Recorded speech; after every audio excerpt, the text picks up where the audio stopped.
जब भी किसी ऐसे सेब को देखता हूं तो जी करता है उसे खा जाऊं, लेकिन फिर याद आ जाता है कि हमारे देश में और डेवलप्ड कंट्रीज के मुकाबले में 32% ज्यादा पेस्टिसाइड्स का इस्तेमाल इन मासूमों पर किया जाता है, जिसकी वजह से हमें digestive problems, hormonal problems, nerve related problems, reproductive problems और यहाँ तक कि कैंसर का सामना भी करना पड़ सकता है। और अब आप कहेंगे कि ये एक और आ गया है जो प्रॉब्लम्स पे प्रॉब्लम्स बताए जा रहा है, लेकिन सॉल्यूशन की तो यहाँ कोई बात ही नहीं करता है। तो फिकर नॉट, मैं यहाँ आपको सॉल्यूशन ही बताने आया हूँ। लेकिन जो नहीं जानते उन्हें बता दूं कि मेरा नाम अलंकार धारीवाल है। मैं एक आयुर्वेदिक न्यूट्रिशनिस्ट हूँ।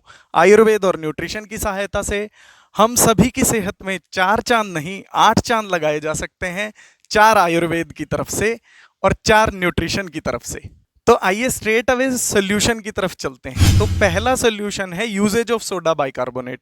सोडा बाइकार्बोनेट को शायद आप इस नाम से ना जानते हो, लेकिन आप उसे मीठा सोडा या बेकिंग सोडा के नाम से जरूर जानते होंगे, क्योंकि घरों में उसका इस्तेमाल बहुत सारे कामों में किया जाता है। इसी तरह से शरीर भी उसे अलग अलग कामों के लिए इस्तेमाल करता है।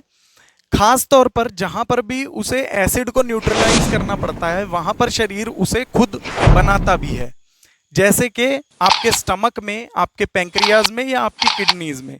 तो इससे आप समझ सकते हैं कि ये आपके लिए पूरी तरह से सुरक्षित है।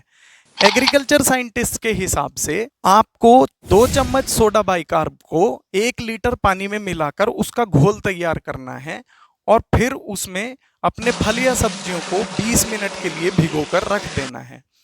अब आप अपनी फल सब्जियों को उसमें से निकालकर रनिंग टैप वाटर में 5 मिनट के लिए धो लें और उसके बाद एक साफ कपड़ा लेके एक एक करके अपनी सब्जियों को कपड़े से पोंछकर सुखा लें। अब आपकी सब्जियां पूरी तरह से तैयार हैं कंज्यूम करने के लिए और आप निश्चिंत हो सकते हैं, क्योंकि स्टडीज में ये बताया गया है कि 95 to 98% तक केमिकल फ्री ये अब हो चुकी हैं। आइए अब सेकंड सॉल्यूशन की तरफ चलते हैं, जो कि है uses of hydrogen peroxide. Hydrogen peroxide को आपने डॉक्टर के यहाँ जरूर देखा होगा, क्योंकि डॉक्टर्स उसको जख्म साफ करने के लिए इस्तेमाल करते हैं। हाइड्रोजन पेरोक्साइड अपने आप में एक बहुत ही खास तरह का केमिकल है। ये हाईली अनस्टेबल होता है और साथ ही हाईली रिएक्टिव भी होता है। ये यहाँ तक कि लाइट के साथ भी रिएक्ट कर जाता है। अब इसको इस काम के लिए इस्तेमाल करने के लिए आपको कुछ और बातों का भी ध्यान रखना पड़ता है, जिनमें से पहली चीज है कि आम फार्मेसी में मिलने वाला जो हाइड्रोजन पेरोक्साइड है उसे आपको इस काम के लिए इस्तेमाल नहीं करना है,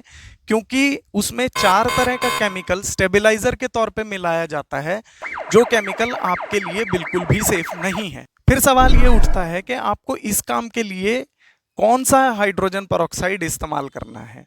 आपको हमेशा फूड ग्रेड हाइड्रोजन पेरोक्साइड ही इस काम के लिए इस्तेमाल करना है, जो कि अलग अलग कॉन्सेंट्रेशंस में आता है, लेकिन यहाँ पर आपको उसकी 3% कॉन्सेंट्रेशन ही इस काम के लिए इस्तेमाल करनी। जो बाकी की कॉन्सेंट्रेशंस हैं वो ज्यादा होने की वजह से आपको उन्हें डाइल्यूट बनाना पड़ता है, जो कि आपको काफी झंझट का काम लगेगा।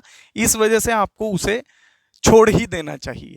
इसे इस्तेमाल करने के लिए आपको 30 ml या 6 चम्मच फूड ग्रेड हाइड्रोजन पेरोक्साइड का घोल 1 लीटर पानी में बनाना है और उसके बाद अपने फल सब्जियों को 20 मिनट इसी सॉल्यूशन में डुबोए रखना है। उसके बाद उन फल सब्जियों को वहां से निकालकर रनिंग टैप वाटर में 5 मिनट के लिए अच्छी तरह से धोएं और एक साफ कपड़ा लेकर एक एक करके हर सब्जी को अच्छी तरह से पोंछकर सुखा लें। अब आप पूरी तरह से निश्चिंत हो सकते हैं, क्योंकि स्टडीज के अनुसार अबव 95% तक केमिकल फ्री ये आपकी सब्जियां या फल हो चुके हैं। इसके अलावा कुछ और चीजें भी हैं जो आप इस काम के लिए इस्तेमाल कर सकते हैं, जैसे कि नमक का घोल या फिर किसी भी नेचुरल विनेगर का घोल। लेकिन इनमें प्रॉब्लम ये आती है कि ये आपके फल या सब्जियों का स्वाद जो है वो चेंज कर देते हैं, जिसकी वजह से ये मैक्सिमम लोगों को पसंद नहीं आते हैं। तो आज के इस वीडियो में हमने एक नई आज़ादी के बारे में जाना, आज़ादी फलों और सब्जियों को उनके नेचुरल फॉर्म में सुरक्षित तरीके से खाने की। ये कितना लिबरेटिंग एहसास है ना। आइए अब वीडियो को थोड़ा समराइज कर लेते हैं। 2 चम्मच सोडा बाइकार्बोनेट का सॉल्यूशन आपको 1 लीटर पानी में बनाना है, या फिर आपको 30 ml या 6 चम्मच फूड ग्रेड हाइड्रोजन परऑक्साइड का घोल 1 लीटर पानी में बनाना है।